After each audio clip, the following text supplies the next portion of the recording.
Hello दोस्तों, मैं सरोज कुमार रांची झारखंड से मेरे यूट्यूब चैनल स्पेलिंग मास्टर में आपका स्वागत है। दोस्तों, आज मैं आपके लिए डिफ़िकल्ट वर्ड्स में अर शब्द लाया हूं। अर के लिए इंग्लिश में दो स्पेलिंग होते हैं, पहला है RE और दूसरा है ER। दोस्तों, मैं आपको बताना चाहता हूं कि पूरी दुनिया में दो तरह के इंग्लिश बोले जाते हैं, पहला है ब्रिटिश इंग्लिश और दूसरा है अमेरिकन इंग्लिश। दोस्तों, जिन जिन देशों में अंग्रेज़ों ने शासन किया उन देशों में ब्रिटिश इंग्लिश का चलन है। जैसे हमारे देश भारत में जो हम इंग्लिश लिखते पढ़ते हैं वो ब्रिटिश इंग्लिश है, और चूँकि आज पूरे दुनिया में सबसे पावरफुल देश अमेरिका है तो उसकी अपनी इंग्लिश है।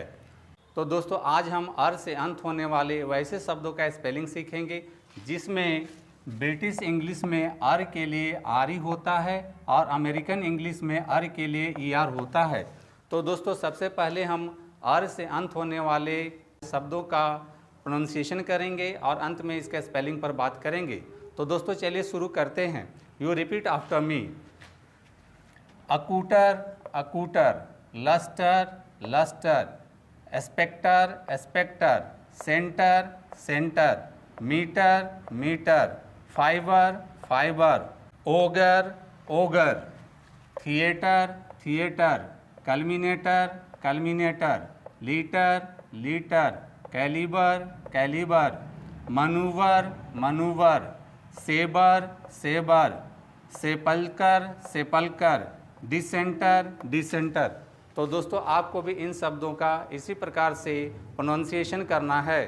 दोस्तों, अब आते हैं इसके स्पेलिंग पर। स्पेलिंग के लिए मैंने 4 शब्द लिए हैं। पहला है सेंटर, दूसरा है लस्टर, तीसरा है फाइबर, चौथा है ओगर।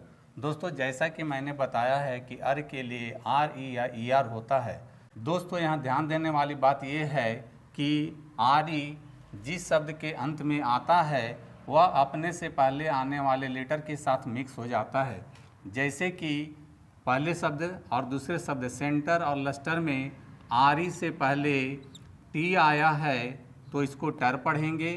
तीसरे शब्द फाइबर में ER से पहले B आया है तो इसको बर पढ़ेंगे, और चौथे शब्द RE से पहले G आया है तो इसको गर पढ़ेंगे। तो दोस्तों, सबसे पहले हम पहला शब्द सेंटर लेते हैं और उसको हिंदी में लिख लेते हैं और उसका सिलेबल तोड़ लेते हैं। और सबसे पहले टर के लिए TRE लिखते हैं या TER लिखते हैं। बाकी बचे शब्दों के लिए रोमन स्क्रिप्ट का हेल्प लेंगे।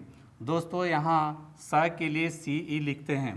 मैंने पहले के कई वीडियोज़ में बताया है कि CE से स होता है, तो यहाँ स के लिए CE लिखेंगे और N से ना होता है। इस प्रकार से आप सेंटर का स्पेलिंग बहुत ही आसानी से लिख लेते हैं।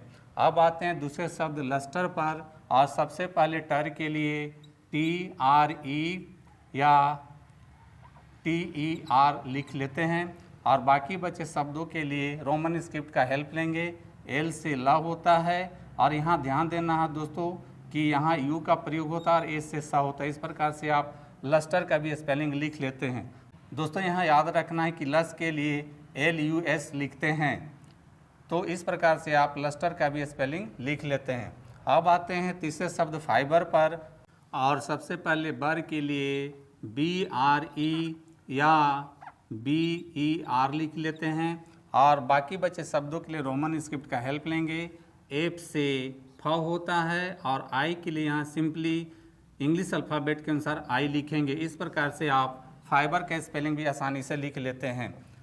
अब आते हैं चौथे शब्द ओगर पर, और सबसे पहले गर के लिए GRE लिखते हैं। चूँकि ब्रिटिश इंग्लिश और अमेरिकन इंग्लिश में ओगर का स्पेलिंग सेम है, इसलिए यहाँ गर के लिए GRE लिखते हैं, और बाकी बचे शब्दों के लिए रोमन स्क्रिप्ट का हेल्प लेंगे।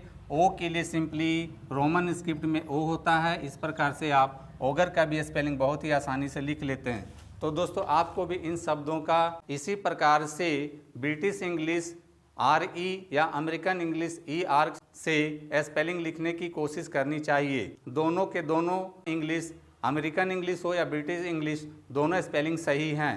तो दोस्तों, मेरी टीचिंग पसंद आती है तो मेरे वीडियो को लाइक, कमेंट और शेयर करें, तथा मेरे चैनल को फॉलो, सब्सक्राइब जरूर करें। Thank you.